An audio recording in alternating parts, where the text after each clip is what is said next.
You can see the flag here. It looks like the Italian one if you put it like this on the side.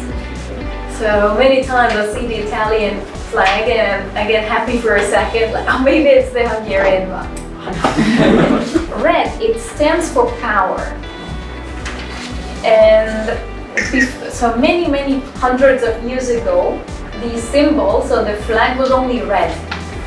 The other colors eventually ended up to it. And white, it means loyalty. Loyalty to their king, loyalty to the leaders. And green, it stands for hope. Hope for a long future for the Hungarian nation.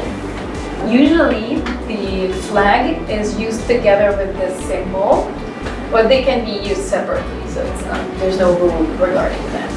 This is a more complex symbol. As you can see, it has three separate parts. This is the Holy Crown on the top, and it means the sovereignty, the sovereign country, the sovereign state of Hungary. And that's because in 1000, Hungary took up the Christian religion. Until 1000, they had no religion. But at that time, the Hungarian king, first Stephen, he received this crown from the Pope. And since then, they used the very same crown for every king. So they never made new ones. And now this crown is available, so you can go and see it in the parliament, in the Hungarian parliament. So this represents sovereignty, right? And then this side, the left side, it represents the 7 tribes of Hungarian nation. It's part of it is legend, part of it is history. You should count the lines, not these tribes, but these lines. So 1, 2, 3, 4, 5, 6, 7. Because there's a reason. Because it's said that when Hungarian tribes arrived to the Carpathian Basin, they formed a blood alliance. So they cupped their hands and they exchanged, they poured their blood in a cup and they all drank from it, so that they formed a blood alliance.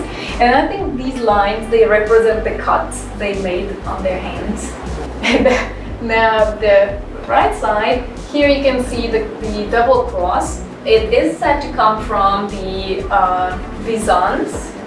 So this is a very old symbol, but it just represents Christianity for now. And then the green land, here it represents land, and the crown, the kingdom. So it's said that this side represents the religious kingdom. Because when this symbol was formed, not everyone was religious. Because Hungarians only took the religion Christianity in 1000, much later than other parts of Europe. Some people were already Christians, some were non-believers.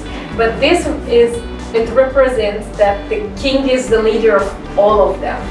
Not just religious people, not just non-religious people, but he's the leader of everyone.